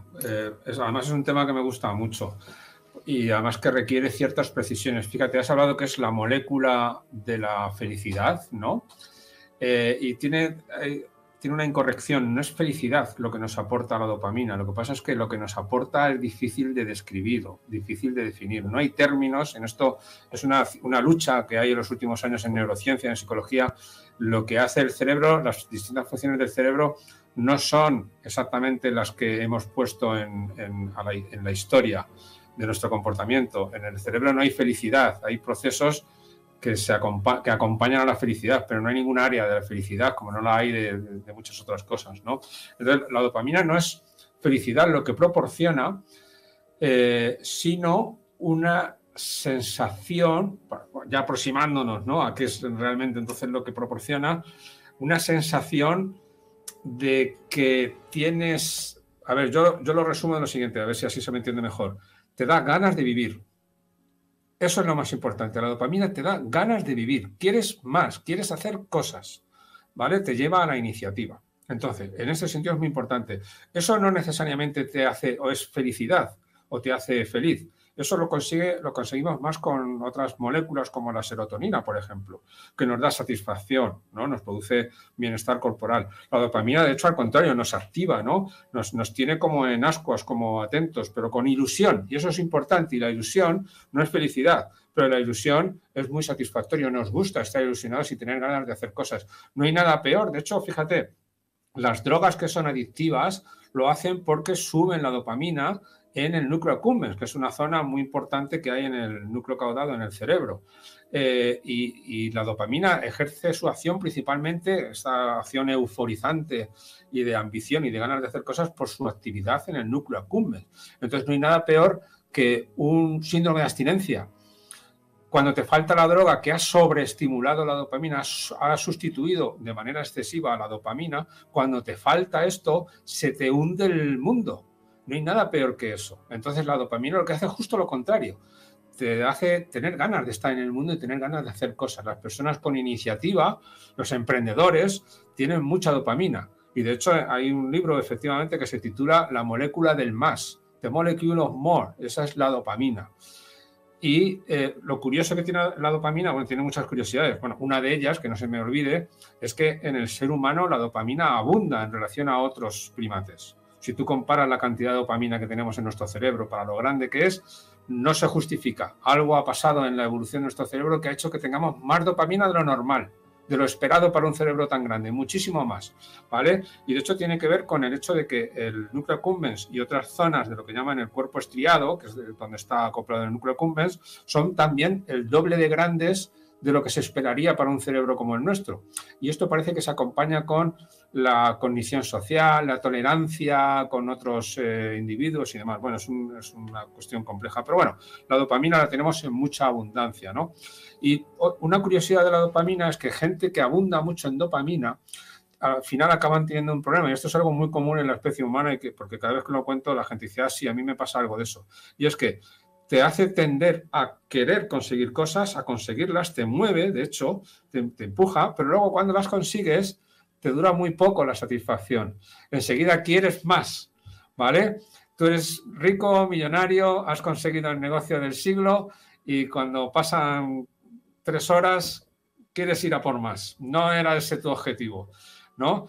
Entonces, eso es muy curioso. Lo ideal sería que estuviéramos un poquito más equilibrados. Pero también es verdad que la gente que abunda mucho en dopamina tira mucho del resto de la gente, afortunadamente. Es decir, como digo, los emprendedores, las personas que tienen muchísima dopamina son o acaban siendo los líderes, porque se les ve con entusiasmo y con ganas de hacer cosas y tiran de mucha gente, ¿no? Lo ideal sería tener también bastante serotonina, ¿no? Que es la otra parte que de alguna manera cuando consigues algo, pues te equilibra y te hace disfrutar de lo que has conseguido. Pero, bueno, si por tu genética, ¿no? Ahí creo que es más genética que otra cosa, ¿no? Tienes tendencia a tener mucha dopamina, volverá otra vez a decirte, no te quedes parado, tienes que hacer algo. Además, fíjate, el no te quedes parado es una buena expresión porque la dopamina es uno de los neurotransmisores fundamentales del sistema del movimiento en el cerebro humano. Así que del movimiento, de la marcha, de la secuencia de acciones. Así que hay mucha relación entre la acción, el no quedarse parado y la dopamina, ¿no? Pues es así. Realmente viva la dopamina, ¿no? Que es lo que nos mueve y demás. Yo recuerdo, y una de las cosas que decía el gran maestro Bruce Lee, que le he mencionado ya esta noche, pensar es genial, no es la frase literal, ¿vale? Para que no me critiquen, pero bueno, pensar está genial, pero lo que hay que hacer es hacer. Si estás todo el día pensando y no haces, no sirve para nada. Exacto. Básicamente. Ocuparte en lugar de preocuparte, Juanje. Y fíjate, la dopamina yo creo que es tan importante que me atrevería a decir que es el gran mecanismo que utilizan los publicistas para estimular a la gente a hacer cosas. Una publicidad basada en estimular esa dopamina y estimularla correctamente, Juanje, puede hacer auténticas maravillas. Y puedo poner un tema más polémico de esto. Recuerdo que en aquella época en la que yo llevaba, bueno, hacía las entrevistas de las charlas en Maloca, en el Museo de Ciencia de Bogotá. Sí. Hablábamos de esto, el cómo se utiliza, por ejemplo, pues una chica súper mega guau o un chico súper mega guau en un anuncio publicitario, porque cuando uno ve una imagen así se estimula la dopamina. La dopamina es lo que hace que tengamos sexo. Exacto. Efectivamente, la dopamina es tan maravillosa que uno tiene hambre y aunque no sepa cuál es el remedio, come lo que sea. Y ves una chica guapa y a un señor le provoca, ¿vale? Entonces, pues yo creo que es crucial, que es fundamental, ¿no? El cuidar, sobre todo lo que comentábamos antes, ¿no? O sea, todo lo que es la salud mental. Y tiene que haber un equilibrio entre diferentes sustancias, no solamente dopamina, sino el resto, ¿no? Y yo lo comentaba y públicamente he dicho esto muchas veces, mi problema con la ansiedad. Voy al médico, me medica, porque además el cerebro se enferma como se enferma un riñón o como se enferma un hígado. Y que creo que es buenísimo lo que está pasando ahora, ¿no? El hecho de que se pueda hablar de esto con tranquilidad, sin que te digan es un loco o un tarao, porque ha tenido problemas de ansiedad o tiene problemas de ansiedad, ya es un tío no sé qué. O sea, creo que también es una evolución social que era necesaria. Tal cual, Juanje, y también diversas perspectivas que se han hecho, estudios sobre la inteligencia. Yo creo que muy por la línea en la que va el doctor Manuel Martín Loeches, Juanje, y está un psicólogo británico, Raymond Cattell. Resulta que este hombre postula dos tipos de inteligencia que él ha logrado determinar de acuerdo a sus estudios, examinar varios pacientes. Una de ellas, la inteligencia fluida, y la otra, la cristalizada. La inteligencia fluida, de acuerdo a Raymond Cattell, es la capacidad de resolver problemas nuevos sin que tengas un conocimiento previo. Es decir, que tú, ya sea por esa capacidad de hilvanar ideas, de encontrar una solución. Casi como intuitivo. Exacto, intuitivo. Casi que sin saber nada al respecto, logras hallar una respuesta a un interrogante.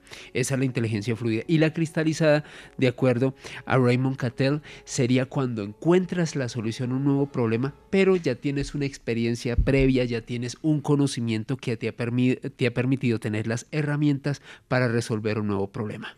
No, buenísimo, o sea que ya sería a través de una serie de aprendizajes y de mecanismos y demás. Sí, si es que lo que tenemos que hacer además, yo creo que el cerebro se entrena como se entrena un bíceps o se entrena cualquier cosa, o sea, y hay un montón de estudios, por ejemplo, que demuestran que el simple hecho de leer todos los días hace que seas más inteligente y tu cerebro es mucho más sano.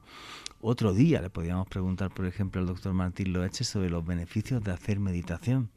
De repente, de hacer que nuestro cerebro sea capaz de estar en calma, en quietud, tranquilo, y los beneficios que tiene la meditación. Bueno, nuestra amiga Amado Martínez, la periodista, exacto, que también ha publicado muchísimos artículos sobre esto de la meditación y demás, y sí se nota. Yo cuando aprendí a hacer meditación, es algo maravilloso. O sea, de repente el tener los ojos cerrados y el poder estar simple y sencillamente con una paz y una tranquilidad absurda hace que el ritmo de tus pensamientos y todo llegue a un punto en el que buscar, yo no iba a decir lo tranquilo, lo plácido, sino simplemente buscar un equilibrio. Esa es la palabra que estaba buscando, una especie de equilibrio que es necesaria para nuestra salud mental.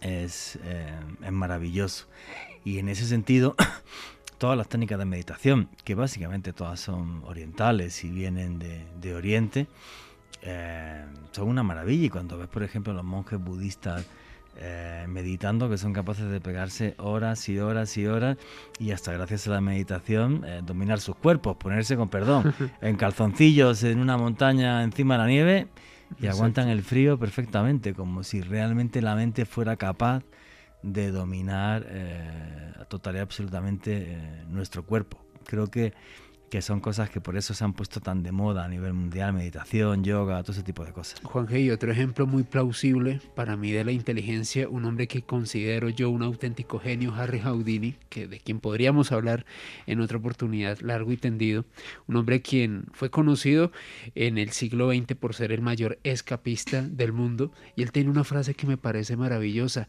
la mente es la llave que me libera. Él siempre planeaba sus trucos y sus escapes y siempre encontraba una solución, desde luego de pensarlo, de planear todo, de estructurar todo muy bien a través de su mente. Todo un genio, el señor Houdini. Bueno, señores, vuestras preguntas y comentarios a través del numeral Misterio Caracol. Estábamos entrevistando a Martín Loeches, buceando en los misterios de la mente humana, y la entrevista concluye así. Voy a hacerte la pregunta que están pensando ahora mismo muchos oyentes, y de lo de las 14 preguntas otro día te hago esta entrevista, pero no llevo ni 7. Y la gente que dice, oye, es que estoy en casa todo el día muy apocado y tal, ¿será porque me falta dopamina? ¿Cómo soluciono eso? Bueno, a ver, hay muchas formas de solucionarlo y evidentemente cada caso es cada caso. Sabes que yo defiendo bastante, no al 100%, la psicofarmacología. Además, como psicobiólogo me toca, ¿no? Es decir, soy consciente, conozco, sé y he visto y experimentado pues que los tratamientos farmacológicos para la depresión, para la ansiedad y para muchas otras cosas, esto sería simplificar, tienen su grado de eficacia, es decir, que efectivamente, puesto que su mecanismo es el de suplir algunos neurotransmisores o añadir o complementar algunos neurotransmisores, facilitárselo, pues algo tienen que ver esos estados de ánimo, esos estados de apatía, esos estados indeseables, ¿no? Muchas veces con la química del cerebro. Entonces, yo no sé qué recomendaría para hacer, porque de hecho no debería dar ningún consejo, puesto que, como te digo, cada caso es diferente, es particular, ¿no? Se puede deber a multitud de causas, aunque es verdad que muchos de ellos pues, se deban, pues yo que sé, a un déficit de serotonina, por ejemplo, o de dopamina, o en fin, alguna cosa así. Pero yo creo que un tratamiento farmacológico como complemento de uno psicológico, y a veces incluso único, es decir, el tratamiento farmacológico por sí mismo puede ser suficientemente eficaz, pues esa gran ventaja que tenemos. Ahora, mucho cuidado, no todos son problemas a solucionar, es decir, muchas veces nos quejamos, pero no es tan importante, es decir, habría que tomar estas medidas farmacológicas o profesionales de un psicólogo o de un psiquiatra cuando ya realmente nos parezca que esto está siendo un problema en nuestra vida, en nuestra convivencia, en nuestro trabajo. Pero si no es así, oye, pues porque tengas un día malo o una temporada que no estás bien, tampoco es grave, ¿no? Como todo. Pero bueno, que hay soluciones para todo. Cada caso es cada caso. En nuestra inteligencia y en el comportamiento creo que hay un componente que es fundamental, que creo que todo el mundo está adivinando ya cuál es. Te voy a comentar algo, Manuel, que artículos que yo leí, charlas que tuve con gente, bueno, yo tengo muchos amigos que son psicólogos, algunos además que trabajan en universidades importantes acá en Colombia, por ejemplo, en la Universidad de los Andes. Y es el tema del sexo. A ver, corrígeme tú si me equivoco.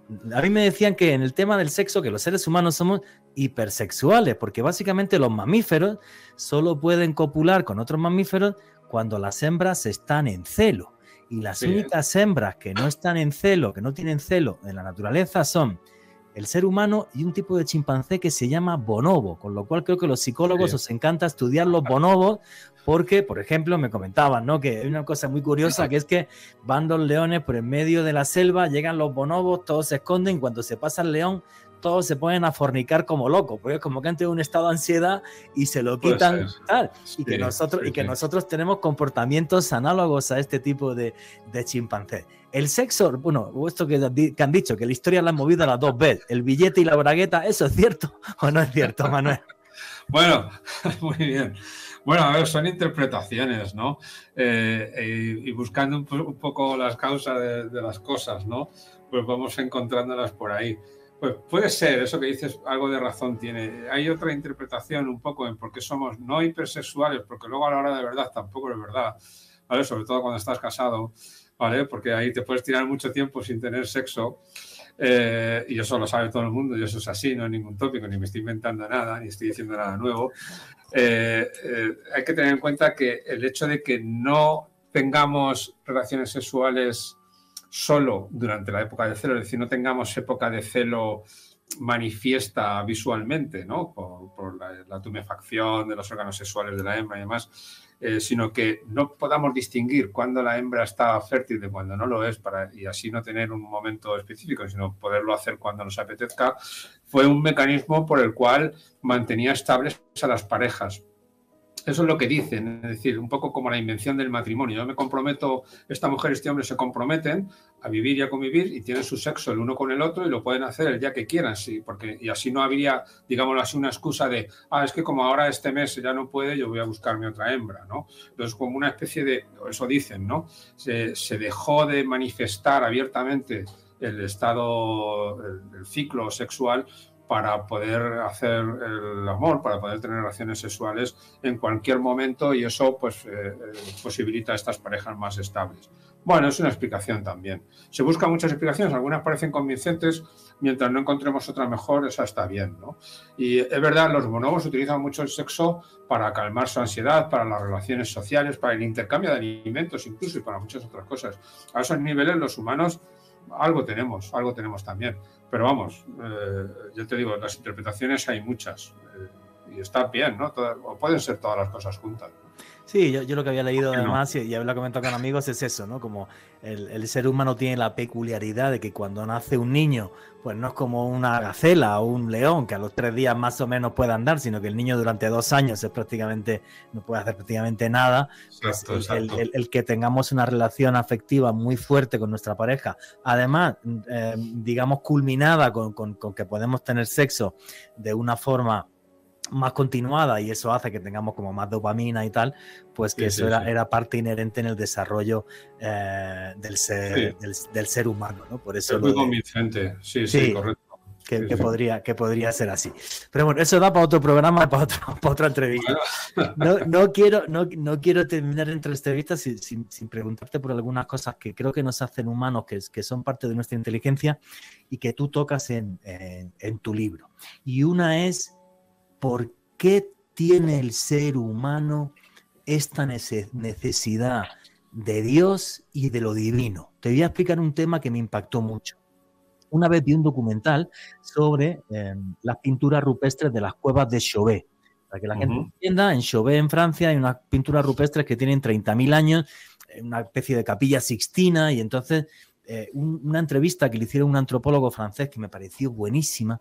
El tipo decía, es que en vez de Homo sapiens deberían de llamarnos Homo spiritualis, porque lo que he visto en las cuevas de Chauvet es que la diferencia entre el neandertal y el sapiens es que el neandertal está rodeado de pocos símbolos mágicos, mientras que el sapiens necesita lo mágico y sentirse unido con lo divino, supremo, llámalo como quieras, para sentirse humano, ¿no? Yo quizás que voy lleno de símbolos siempre y de cosas, a mí me dan buen rollo ya, no quiero convencer a nadie de nada, pero ¿por qué tenemos esa necesidad de lo divino, de Dios, de lo mágico en nuestra vida, Manuel?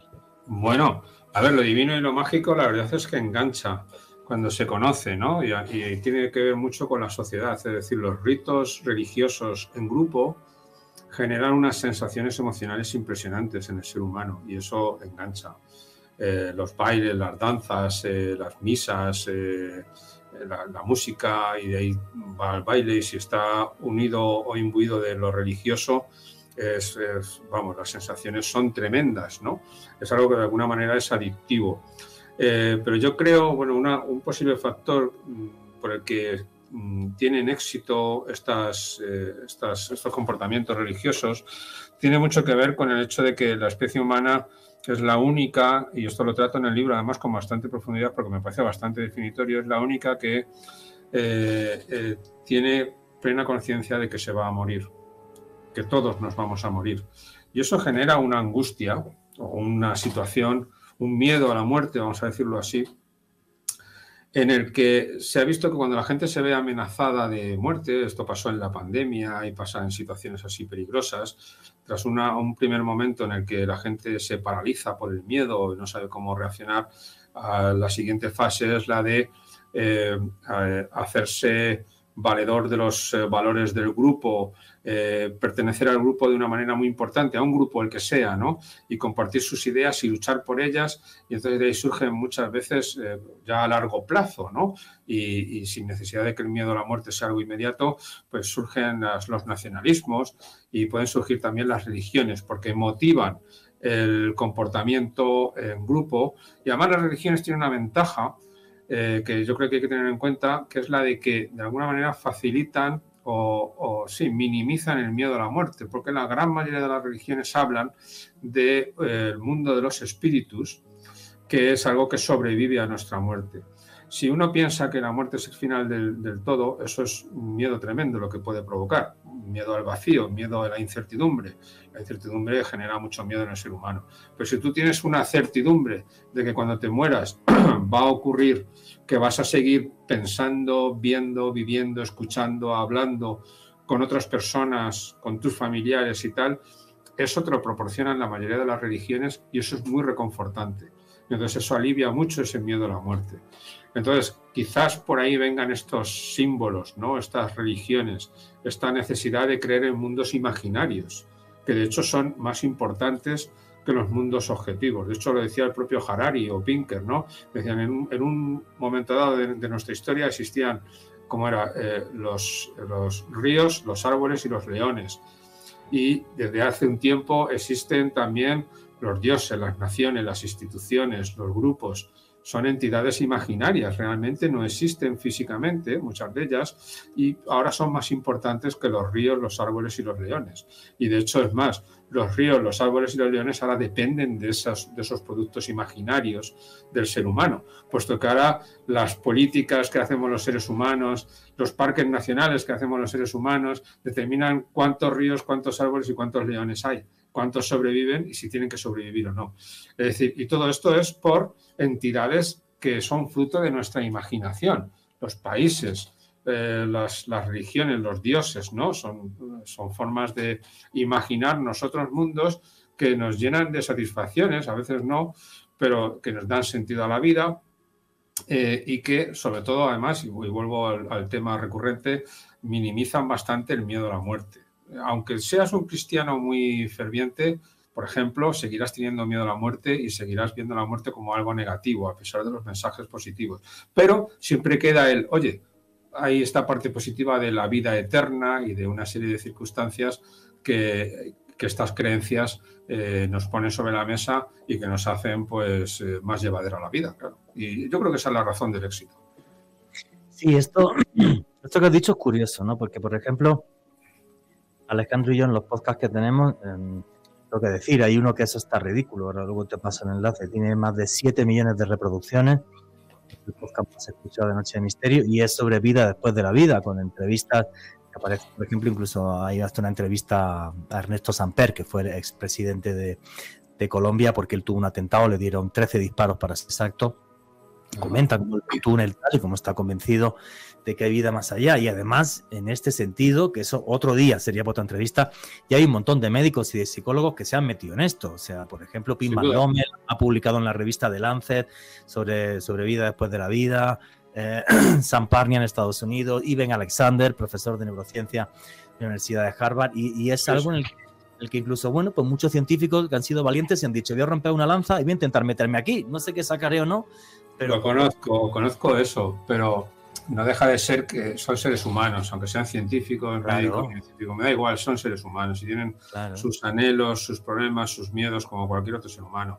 Lo que ocurre con esas creencias, lo digo desde mi punto de vista como científico, es que tienes que creer en cosas que son difíciles de creer. Mira, en la ciencia te dan conocimientos e ideas que son difíciles de creer, es decir, que ahora estamos dando la vuelta alrededor del Sol a miles de kilómetros por hora es difícil de creer, pero lo dice la ciencia. Ahora, lo que dicen estas creencias son también muy difíciles de creer y tan difíciles como que no hay evidencia no hay modelo matemático, físico o pruebas reales que no se puedan explicar de otra manera. Es decir, esas experiencias cercanas a la muerte se explican más fácilmente. Recordemos que en la ciencia, que es una forma de pensar como otra cualquiera, pero que yo creo que es muy buena, ¿no? En la ciencia la parsimonia, lo simple, es mejor y es preferible antes que complicar las cosas. Si una explicación simple te vale, utilízala, no te compliques. Entonces, si tú puedes pensar que una anomalía en el cerebro, una falta de riego junto con un rebote de ciertos neurotransmisores en una situación cercana a la muerte, se puede explicar esa experiencia que la gente manifiesta y que vive como algo muy real, pues se explica mucho más fácilmente. Ten en cuenta que también tendrías que explicar cosas muy difíciles de explicar, increíbles, pero también muy difíciles de explicar, como por ejemplo, que yo siempre lo pongo como ejemplo, cómo es posible que veas sin ojos. Si tú tienes los ojos cerrados y están en un cuerpo muerto y se ha desplazado tu espíritu, llámalo como quieras, a otro sitio, ¿con qué ojos ves? El ojo es fruto de miles de millones de años de evolución, ¿vale? Son varios millones de conos y de bastones que son sensibles a la luz y es lo que me permite ver con imágenes. ¿Cómo puedo ver con imágenes sin un ojo? ¿Cómo puede un cuerpo que está yaciendo en una camilla ver lo que hay encima de un armario, ¿no? Como se ha dicho muchas veces, ¿con qué ojos lo ve? ¿Qué estás suponiendo? ¿Que los miles de millones de años de evolución de un ojo no han servido para nada? ¿Que se puede ver de otra manera? Explícame cómo. Porque una cosa es la imaginación y otra cosa es la percepción. Y si tú te estás imaginando una situación que llamamos experiencia cercana a la muerte, es imaginación, pero no has percibido nada. ¿Con qué ojos los has percibido? Y quien dice ojos dice cualquier otra cosa. Bueno, en fin, tendrías que justificar o tendrías que explicar cómo es posible ver sin ojos, como tendrías que explicar muchas otras cosas. Sí, eso... Yo así lo veo, ¿eh? Sí, esto es un tema que sería para otro programa, ¿vale? O sea, y además, no sé si sabes, por ejemplo, que Robert Bigelow, por ejemplo, el multimillonario, da un premio ahora de $1 millón, creo que es, ¿verdad, Alejandro? $1 millón al mejor artículo científico que haya sobre vida después de la vida. Y el artículo, si quieres te lo paso, está en inglés, son como 100 páginas, ¿vale? Lo conozco. ¿Lo conoces? El artículo que ganó, que es sobre la lucidez terminal. O sea, cómo había más de 50 casos demostrados científicamente de personas que tenían Alzheimer y que era imposible que reconocieran ya a sus seres queridos y un par de días antes de morirse, durante 5 minutos, tenían una lucidez increíble y reconocían a todo el mundo y se despedían, ¿no? Y son cosas que, bueno, son hechos y están ahí, aunque claro, la ciencia para que avance en esto es muy complicado. Que muchas veces el cerebro, cuando ve que se está acabando, se está apagando el cuerpo, eso ha habido alguna evidencia también en este sentido, como que se reactiva, utiliza toda su energía, todos sus recursos para intentar resetear, ¿no? Poner en marcha otra vez ese cuerpo que se está muriendo. Entonces ahí en eso pudiera ser que muchas redes que estaban hipoactivas se activen y entonces pues tenga ese reconocimiento, ¿no? Pero no es lo más frecuente en Alzheimer, es muy raro esto. Ya te lo digo porque yo he trabajado mucho con Alzheimer y sé que eso es raro, rarísimo, vamos. Manuel Martín Loeche, muchísimas gracias por tu tiempo, tu conclusión y tu cierre, y por qué le recomiendas a la gente tu libro ¿De qué nos sirve ser tan listos? Editorial Destino, repito, lo podéis conseguir en toda América Latina a través de Amazon. Bueno, mi conclusión, he pasado un rato muy ameno con vosotros, habéis hecho unas preguntas muy buenas, muy incisivas, y yo aprendo a la vez que también intercambio mis ideas, y en ese sentido pues ha estado muy bien. Vamos, impecable realmente, y me alegro mucho de que me hayáis hecho esta entrevista y sinceramente muchas gracias. Y luego, ¿por qué comprar mi libro? ¿Por qué no solo comprarlo, sino mejor leérselo? ¿Vale? Y es porque, como decía antes, canaliza más de 30 años de estudio de la mente y el comportamiento humanos, y eso nos explica muchas cosas, y si nos conocemos mejor a nosotros mismos, tanto a nivel individual como colectivo, podemos mejorar en muchos aspectos, en muchas cosas, en la convivencia, en la obtención de mejores niveles sociales de todo tipo. Entonces es un libro que nos ayuda a conocernos a nosotros mismos en profundidad, es decir, basado en la ciencia y estudiando todas las facetas de la mente humana. Y si aplicamos ese conocimiento, yo creo que podríamos obtener muchísimas ventajas para la especie entera. Yo creo que es mi mejor consejo. Manuel Martín Loeche, muchísimas gracias por tu trabajo, por compartir tu sabiduría con nosotros y con toda la audiencia de Caracol Radio y de Noche de Misterio. Un fuerte abrazo y hasta otra ocasión, amigo. Gracias, Juanje, gracias, Alejandro, gracias. Hasta otra. Qué bien nos ilustró el doctor sobre los enigmas de la mente humana y sobre todo sobre qué es la inteligencia, porque es algo relativamente complejo. La definición es muy fácil, pero es muy complejo. Y de vez en cuando me encanta hacer programas así, que eso también es periodismo de misterio, precisamente por eso que comentaba en la introducción, porque creo que es de personas inteligentes tener la mente abierta a temas como este, que no solamente rebosan de curiosidad, sino que hacen que nos podamos entender mejor nosotros mismos. Un tema, Juanje, lleno de conocimiento, lleno de ciencia, de curiosidad, que nos permite analizar muchos aspectos, no solo de nosotros mismos, sino también de la sociedad, del mundo en el que vivimos. Juanje, miraba en redes sociales un comentario que me llamó mucho la atención y estoy de acuerdo con él. ¿Qué tan inteligente es una especie que está destruyendo el mundo en el que vive? Complicadito, sí. Porque al final lo que hablábamos antes con Manuel, nos dejamos llevar más que nada por las emociones que por la inteligencia. Somos así de complejos, luces y sombras. Y seremos siempre así. Y esa es nuestra magia y nuestra maldición. Alejandro Bernal, tu conclusión y tu cierre, amigo.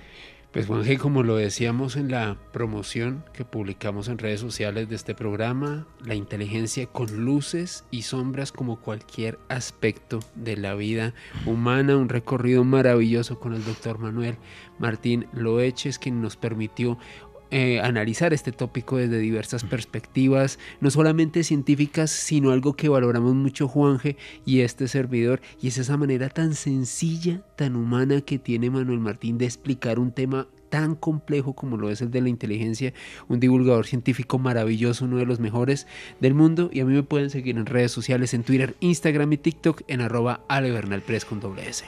Pues yo, para terminar, quiero decirles: sean de mente abierta, abran sus mentes, sean curiosos, lean, infórmense, vean diferentes perspectivas de un mismo hecho, cambien de opinión, déjense de seguir líderes absurdos vestidos de política o de religión y demás.